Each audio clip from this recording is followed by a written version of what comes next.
뜻의 비밀을 알라라는 제목으로 함께 은혜를 나누고자 합니다. 바울은 하나님께서 우리에게 주시는 그 신령한 복을 그 뜻의 비밀이라 이렇게 언급을 합니다. 성경에 비밀이라는 말이 많이 등장을 하죠. 천국의 비밀을 아는 것이 너희에게 허락되었으나 저희에게는 아니 되었나니 이렇게 말하고, 또 오직 비밀한 가운데 하나님의 지혜 이렇게 말하기도 합니다.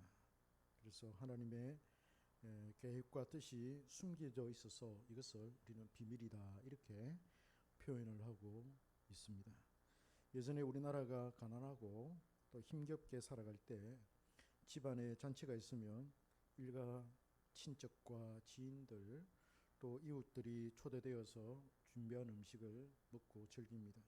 그때 그 집안의 내명부의 최고의 어른이라 할 수 있는 친할머니가 가장 좋은 음식, 또 정말 남주기 아까운 음식을 장만해서 아주 귀한 손님들에게만 조금 내어주고, 그리고는 그 나머지를 꼭꼭 숨겨 놓습니다. 그리고는 손님들이 다 가고 나면은 손자들을 모아놓고 자신이 숨겨놓은 음식을 꺼내와서 손자들을 먹입니다. 다 먹고 나면은 만난 음식 먹었다는 걸 비밀로 하라고 그렇게 주의를 줍니다. 할머니의 이 손자를 향한 사랑이 돋보이는 장면입니다. 아무에게도 주지 않고 오직 손자들을 위해서 따로 귀한 음식을 장만해가지고 몰래 숨겨놓고는 손자들을 먹이는 그런 할머니의 거저주는 그런 사랑이 돋보이는 것입니다. 하나님도 이와 같이 하나님의 가장 좋은 것을 당신의 사랑하는 자녀들에게만 주십니다. 이것을 다른 사람들에게는 숨기시고 만세전에 선택하신 아들들에게만 주신다. 하나님의 신령한 복락이 다른 사람들에게는 숨겨져 있지만은 하나님의 자녀들에게는 열려져 있다 이렇게 말합니다.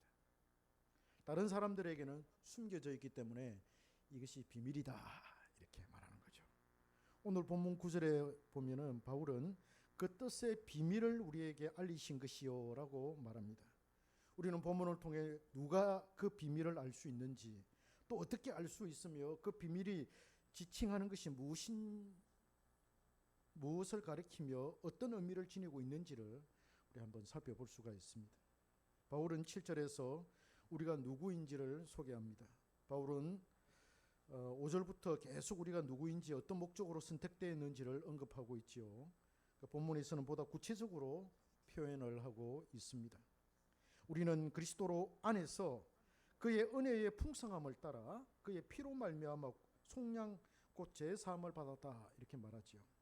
하나님의 자녀들이 이 비밀을 어떻게 알 수 있겠습니까?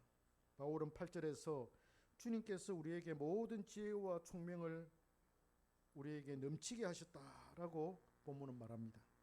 바울은 그 뜻의 비밀을 알기 위해서 우리가 속량 곧 제사함을 받아야 뿐만 아니라 주님께서 주시는 모든 지혜와 총명을 받아야 한다는 것을 강조를 합니다. 하나님의 비밀을 알 수 있게 하는 지혜와 총명은 사람의 본래적인 이성과 지혜에서 오는 것이 아니라 하나님의 성령에 의해서 우리에게 주어진 것입니다.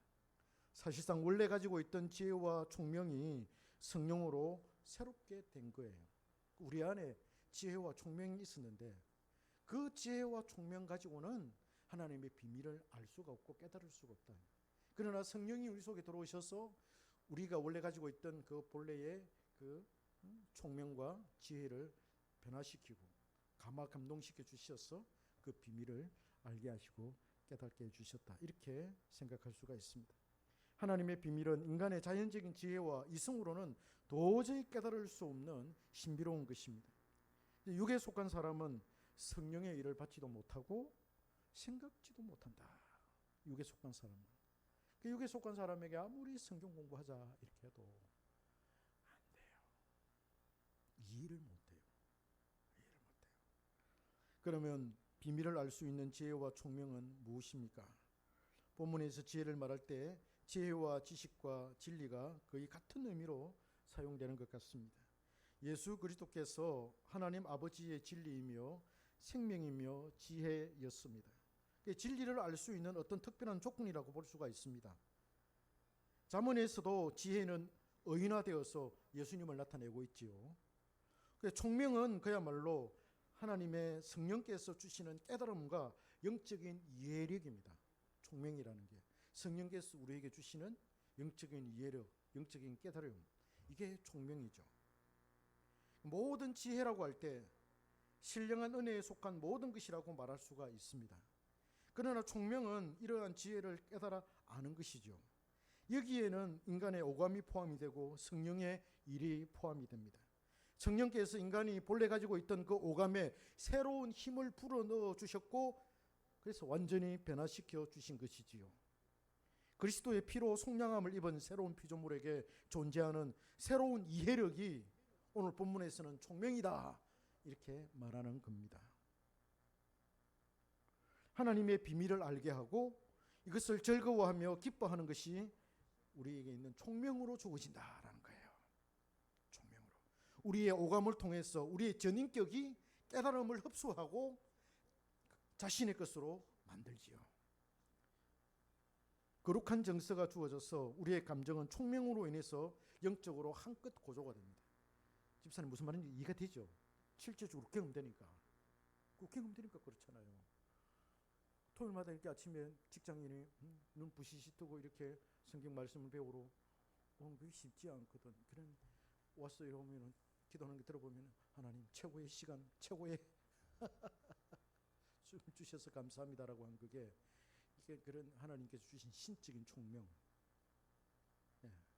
그런 언더스탠딩, 영적인 스피리추얼 언더스탠딩이 있어서 그게 내 영혼의 활력이 되고 내 영혼의 소성이 되고 하는 그걸 이야기하는 거예요. 지금 우리는 미리 이제 그걸 이미 그걸 경험해서 알고 있잖아요.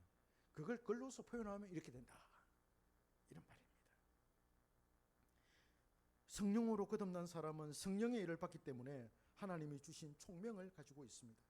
사실상 우리의 총명은 우리 안에 성령께서 내주하시기 때문에 가능한 것입니다.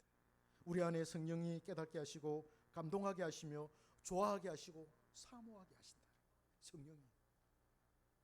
우리가 하나님을 사랑하는 것도 내가 하나님을 사랑한다 이렇게 생각하죠. 아닙니다. 내가 내 마음속에 하나님이 사랑하는 감정이 생기지 않으면 사랑할 수 없어요. 그걸 누가 주시느냐? 성령이 주셔요. 성령이 주시기 때문에 내가 하나님 사랑하는 거라. 절대로 그래요. 그러니까 육체에 속한 사람에게 하나님 사랑하라, 하나님 사랑하라. 사랑 못해요. 두려워할 줄 알아지. 죄를 지으면 하나님 벌 주실 것 같은 이런 두려움은 느낄 수 있지만은 사랑은 못 느껴요. 이 성령께서 주시기 때문에 절대 그렇습니다. 그걸 지금 사도 바울이 말하고 있습니다. 하나님의 놀라운 지혜를 깨달아 알게 하는 것입니다. 육신에 속한 자는 결코 알 수가 없습니다. 언어는 소리와 의미로 구성이 됩니다. 언어학적으로 볼 때 언어는 뭐냐? 소리와 의미로 표음과 표의로 이렇게 구분이 되지요. 그게 언어입니다. 그래서 우리는 그 소리가 단순히 무엇을 말하는지는 알지만은 그 의미가 나와 아무런 상관이 없으면 그 뜻을 알고서는 감동하지도 않습니다. 마음에 와닿지도 않습니다. 그냥 우리 정신에 어떤 미약한 영향만 끼칠 뿐이지요. 그러나 우리가 성령을 받으면 어린아이도 하나님의 비밀을 이해하고 깨달을 수가 있습니다. 글자를 모르는 할머니도 그리스도에 대한 설교를 듣고 은혜를 받습니다. 우리에게 처음 성령이 들어오시면 우리가 제일 먼저 하는 것은 하나님의 비밀을 알고자 하는 거예요. 그렇잖아요. 그 알고 싶어서 견딜 수가 없어요. 우리 안에 이러한 욕구가 막 솟구쳐 오릅니다. 마치 초원에서 갓 태어난 송아지가 어미소의 젖꼭지를 찾아서 젖을 이렇게 찾으면은 젖을 비틀비틀 걸어다가 엄마 젖꼭지를 찾잖아요. 그러면 젖을 딱 하면서 쭉쭉 빨아요. 그래 안 나오면은 머리가 툭 박으면서 젖이 나오라고 박으면서 쭉쭉 빨아요. 배가 고프니까 엄마 뱃속에 있다가 양수만 먹다가 나와가지고 배가 고프니까 엄마 젖을 먼저 찾아가는 거예요. 아기가 엄마의 뱃속에서 10달 만에 세상으로 나올 때 응애 하고 울어제낍니다. 왜 그럴까요? 배가 고파서 젖을 달라는 거예요. 성령으로 태어난 사람도 영적으로 배가 고파서 신령한 젖을 찾아서 헤맵니다. 똑같아요. 젖을 달라는 거예요. 배가 고파서. 성령으로 태어났잖아요. 태어났어요. 그러니까 배가 고파서 영적인 음식을 막 달라는 거예요. 그래서 응애 하는 거예요. 그거 먹고 나면 막 세상 좋아가지고 막 하면서, 이게 영적으로 태어난 사람의 특징이에요. 그래서 그 사람은 배가 고파서 닥치는 대로 하나님 말씀을 먹습니다. 먹고 싶어서, 하나님 말씀을 배우고 싶어서 견딜 수가 없어요. 우리 정한 형제도 그런 욕구가 솟구쳐 오르기를 소망합니다. 하나님의 이 비밀을 막 깨달아 알고 싶은 욕구. 그러니까 지금은 우리가 이런 욕구에 대한 필요성을 교회에서 이제 배우잖아요. 느끼잖아요. 실제적으로는 나에게 그런 어떤 필요성에 의해서 해야 된다 하는 그 당위, 이것만 이제 내 마음에 와닿잖아요. 그죠? 근데 실제적으로 참 말씀이 그냥 달고 오묘하고 배우고 싶고 하는 그런 어떤 열정, 그런 열망, 사모함, 이런 것들이 아직까지 생겨나지는 않잖아요. 그렇잖아요. 그래서 그런 지금 사도 바울이 말하는 게, 이 성령으로 거듭난 사람, 성령으로 태어난 사람은 이 하나님의 이 비밀의 뜻을 이해하고 깨달아서 주님 주시는 그 총명을 가지고 깨달아 가지고 그것을 알고 싶은 욕구, 알고 싶은 열망이 가득 차게 된다, 이 말이에요. 예. 우리 그 정원 형제님 그렇게 되기를 소망합니다. 예. 그렇게 되기를 소망합니다. 그래서 묻지 말라고 해도 막 목사님 제자 훈련 시켜 주이소, 목사님 말씀 가르쳐 주이소 해가지고 조르고 그런 날이 속히 오기를 소망합니다. 그래 되면 난 소원이 없겠어요. 그래 되면 확실한 사람이 되는 거예요. 정말요, 확실한 사람이 돼요. 여러분, 말씀이 얼마나 중요하냐면, 광신보다도 기복주의자들 이런 게 있잖아요. 좀 신비를 추구하는 이런 사람들, 그죠? 이런 분들은 환란이 오면 하나님을 떠나요. 그러니까 그런 환란이 오지 않도록 하기 위해서 유명한 목사님 찾아다니고 안수 받으려고 그러고, 그런 환란이 오지 않도록 하기 위해서, 환란을 피하기 위해서 그런 거야. 근데 환란이 왔다 이러면 그냥 하나님 왜 이 환란이 왔습니까? 그럼 겁을 내갖고 또 하다가 그래도 그게 길어지면은 이제는 태도를 돌변합니다. 왜 하나님 나에게 이런 고통을 주시고 고난을 주시고, 그렇게 해가지고 신앙이 바닥으로 떨어지죠. 그런데 처음부터 말씀으로 시작된 신앙은 환난은 안 당할 수가 없어요. 고난은 안 당할 수가 없어요. 고난 안 당하려고 하는 그 심보 자체가 그리스도인이 아니에요.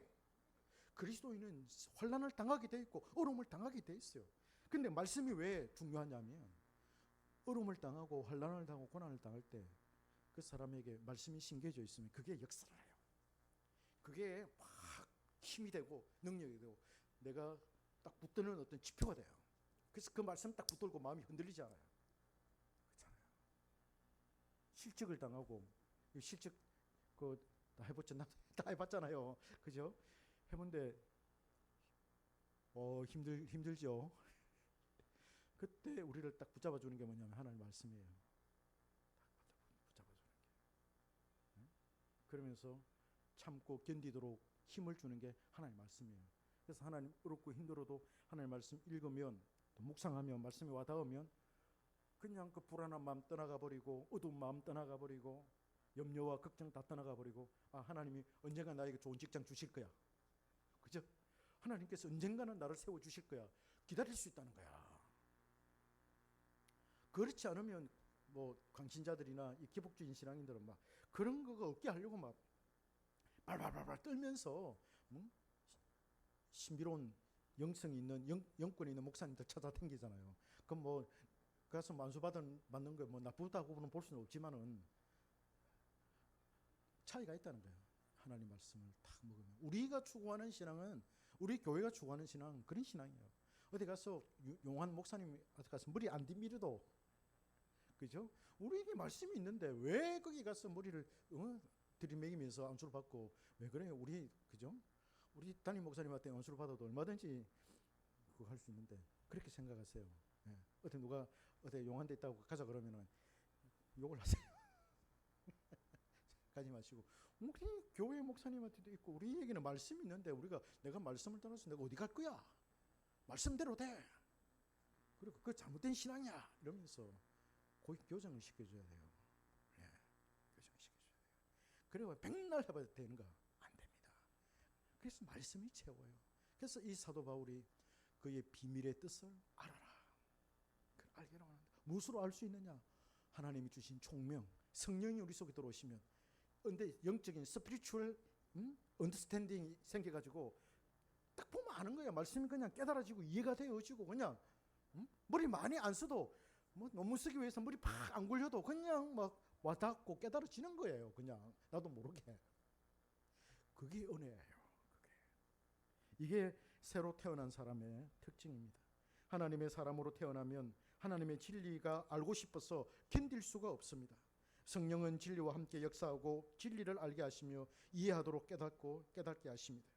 하나님의 말씀이 재미가 없고 별 관심이 없는 사람은 자신이 성령으로 거듭났는지 의심해봐야 합니다. 베드로 사도도 신령한 짓을 사모하라고 했을 때 그가 의도한 것이 바로 이런 의미였습니다. 자, 그러면 이제 마지막으로 하나님께서 우리에게 알도록 주신 그 뜻의 비밀이 무엇인지 한번 살펴봅시다. 본문 9절과 10절은 서로 연결이 되어 있습니다. 그 뜻의 비밀을 우리에게 알리신 것이요 그의 기뻐하신 목적을 따라 그리스도 안에서 때가 찬 경륜을 위하여 예정하신 것이니 하늘에 있는 것이나 땅에 있는 것이 다 그리스도 안에서 통일되게 하려 하심이라. 그 뜻의 비밀이 바로 10절에서 말하는 하늘에 있는 것이나 땅에 있는 것이 다 그리스도 안에서 통일되게 하려는 것이다. 이게 뜻이 비밀입니다. 이것이 하나님의 목적이었고 하나님의 계획이었고 하나님의 지혜였습니다. 여기서 통일된다라는 말은 하나로 모은다라는 거예요. 영적인 것도 하늘에 있는 것도 땅에 있는 것도 다 주님께서 하나로 모은다, 요약한다, 합치다, 회복한다 이런 뜻을 지니고 있습니다. 하늘에 있는 것과 땅에 있는 것이 그리스도 안에 하나로 합쳐져서 회복된다는 뜻입니다. 이 말은 하늘과 땅이 예수 그리스도 안에서 질서가 있는 상태로 회복된다는 뜻이기도 하고 만물이 그리스도의 주권 아래 굴복하게 되고 하나님과 올바른 관계를 맺게 된다는 그런 뜻이기도 합니다. 통일된다는 게. 그래서 하늘에 있는 영적으로 하늘에서 일어나는 그 일들과 땅에서 일어나는 일들이 하나가 된다는 거예요. 땅에 있는 사람이 하늘에서 일어나는 걸 알고 하늘에 있는 사람이 땅에 일어나는 일들을 알고 하나가 된다.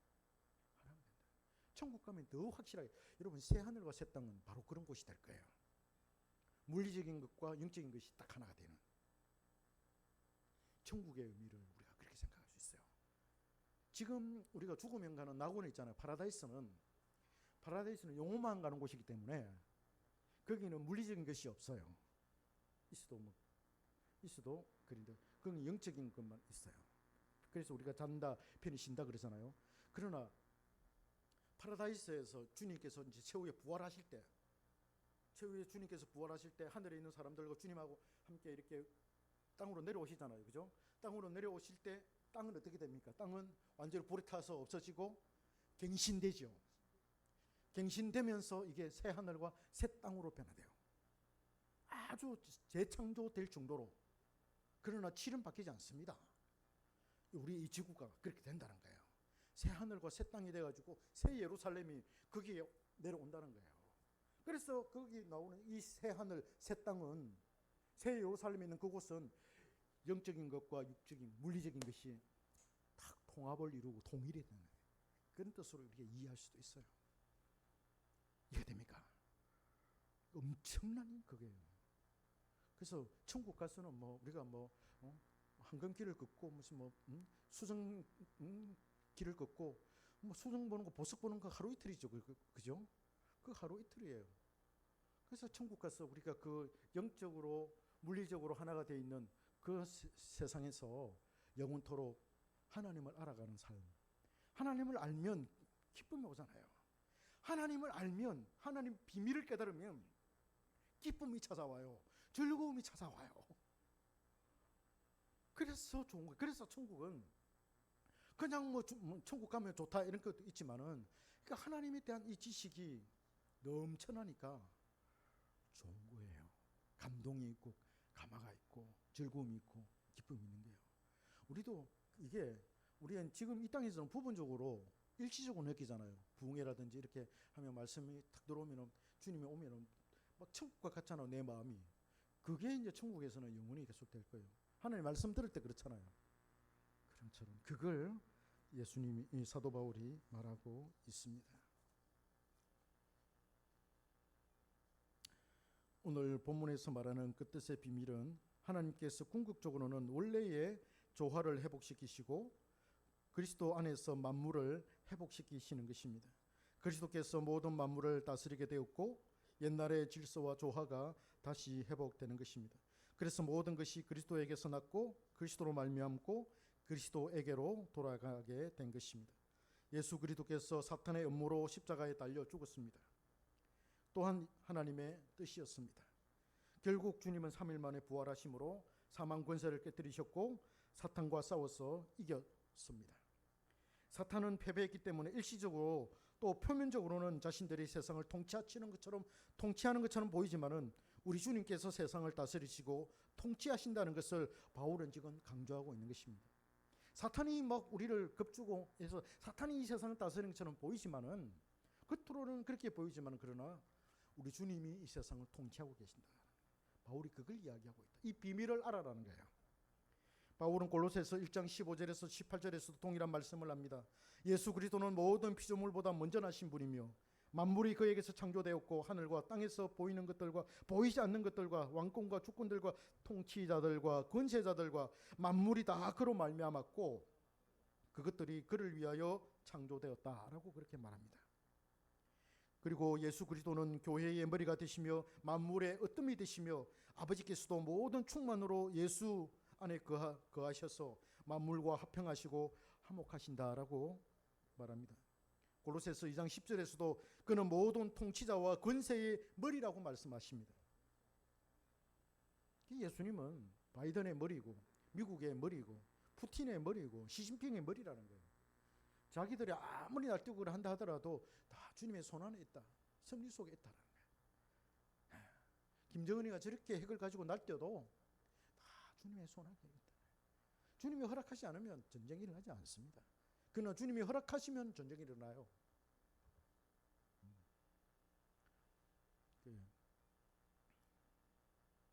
이 세상이 이상하게 돌아가는 것 같고 제멋대로 우연히 사건이 일어나는 것처럼 보이지만은 모든 것이 우리 주님의 권세 아래에 있다는 것입니다.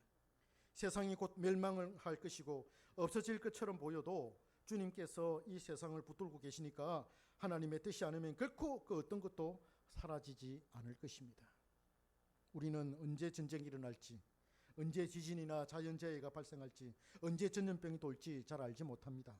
그러나 확실한 것은 이 세상에 그러한 일들이 일어나는 것은 우리 주님의 계획 속에서 일어난다라는 것입니다.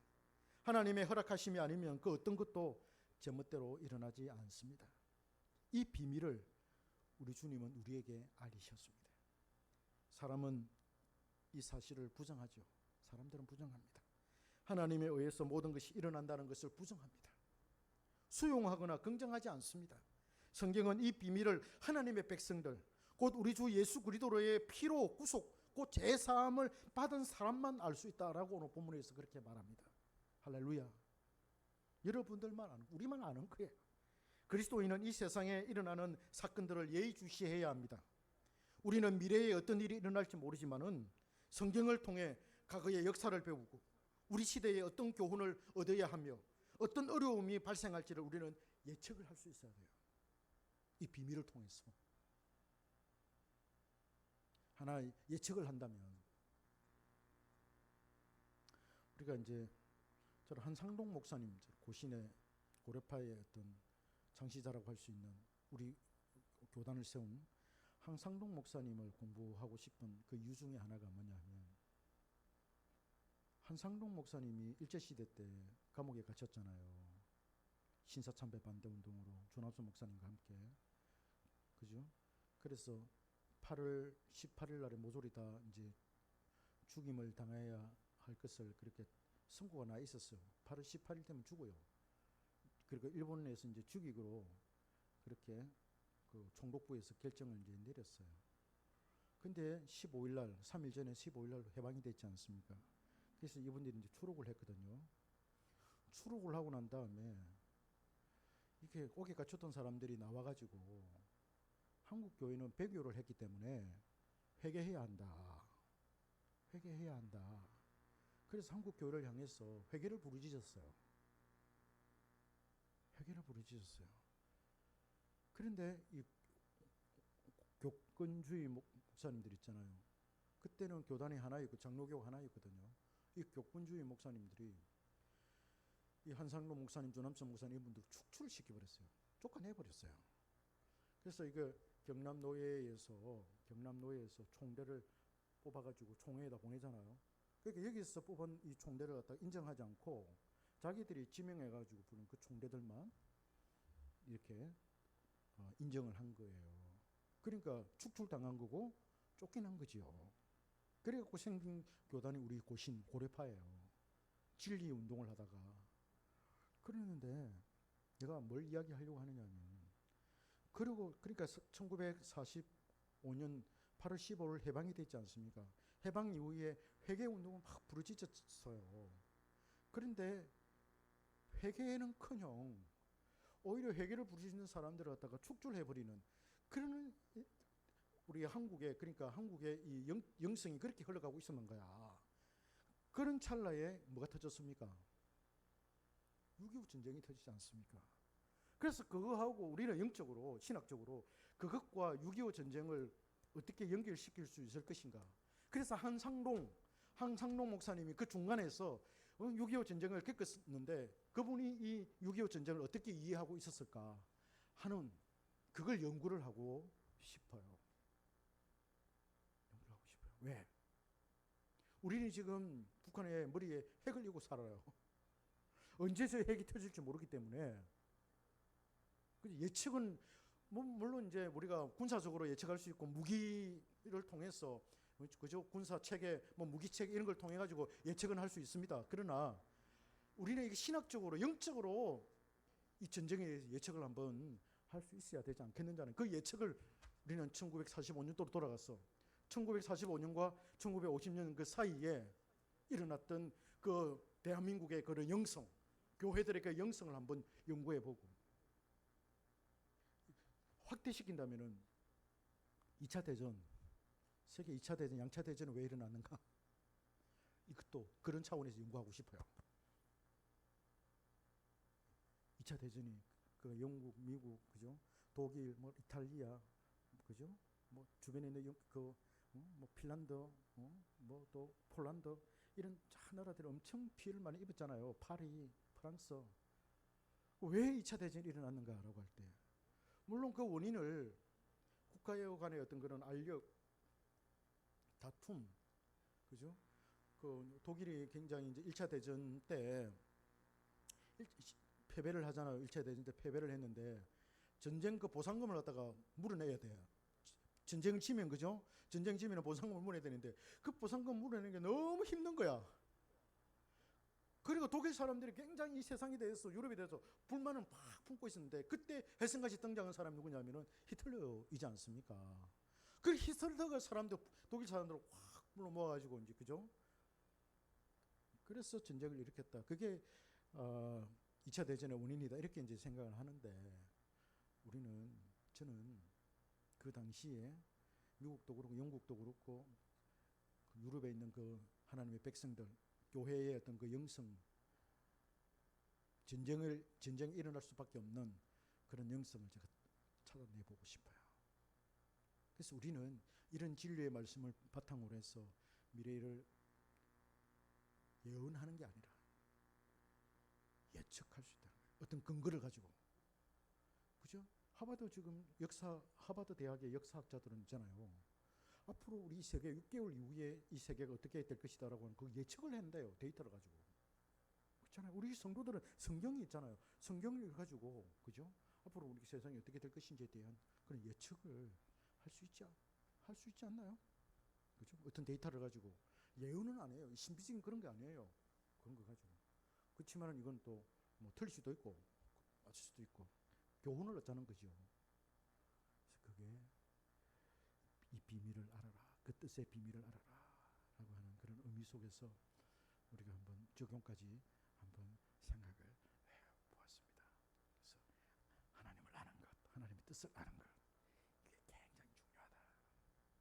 할렐루야. 네. 하나님 아버지,